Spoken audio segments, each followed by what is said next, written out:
Hello दोस्तों, welcome back to my channel exam practice with Rekha. आज हम पूर्वी घाट के बारे में अध्ययन करेंगे। इसके पहले हम देखते हैं कि जो ये पश्चिमी घाट है ये अरब सागर की ओर धंस गया है। अरब सागर की ओर से देखने पर ये एक माउंटेन के रूप में प्रतीत होता है, अतः हम यह कह सकते हैं कि ये एक कगार पर्वत है। वहीं पे हम पूर्वी घाट को देखते हैं तो ये एक असतत पर्वत है, यानी डिसकंटिन्यू।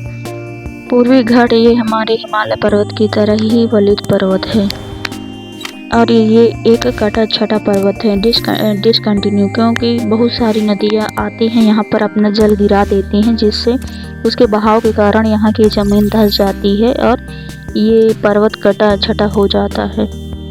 इसमें कई महत्वपूर्ण नदियाँ बहती हैं, जैसे महानदी है, गोदावरी, कृष्णा, कावेरी। बहुत सारी नदियाँ जो कि पश्चिम से पूर्व की ओर बहती हैं और अपना जल गिरा देती हैं बंगाल की खाड़ी में। इसकी कुल लंबाई 1131 किलोमीटर है।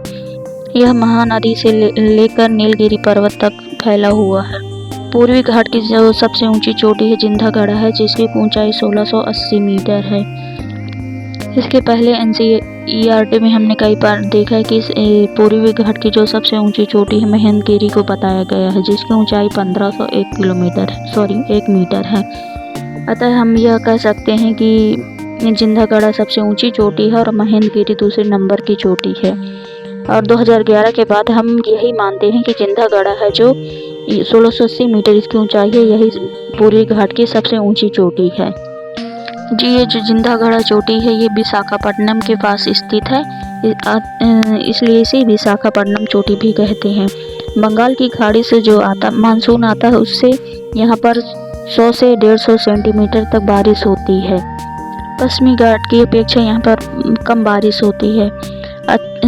यहाँ पर सदाबहार वन पाए जाते हैं, लेकिन पश्चिमी घाट की अपेक्षा बहुत कम पाए जाते हैं। बायोडाइवर्सिटी विविधता बहुत सारी पाई जाती है। बायोडाइवर्सिटी का मतलब होता है बायो यानी जीवन और डाइवर्सिटी यानी विविधता। यहाँ पे कई प्रकार के जीव जंतु, पेड़ पौधे, वनस्पतियाँ पाई जाते हैं, जिससे यहाँ भी सदाबहारपन पाए जाते हैं, लेकिन पश्चिमी घाट की अपेक्षा यहाँ पे कम पाए जाते हैं, क्योंकि पश्चिमी घाट है जो हमारा उसे यूनेस्को की वर्ल्ड हेरिटेज साइट में भी सम्मिलित किया गया है।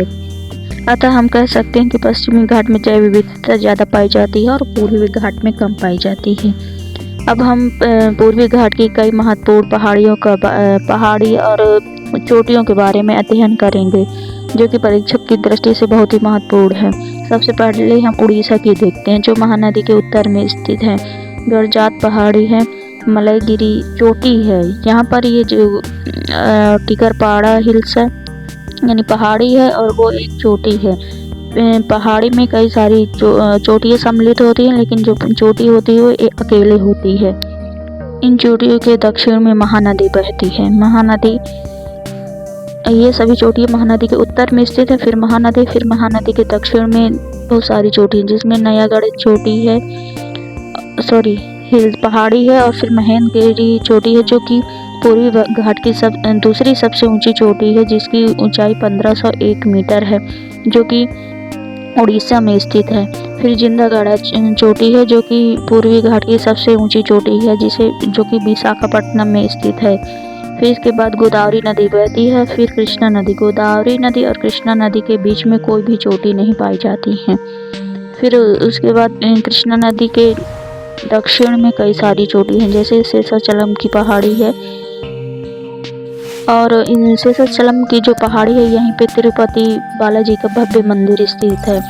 फिर नल्लामलाई, वेनुकोंडा, पालकोंडा, नागरी की पहाड़ी है। और फिर तमिलनाडु में कई सारी पहाड़ी हैं, जैसे जावेदी हिल्स है या जावेदी की पहाड़ी है। फिर पलार नदी बहती है।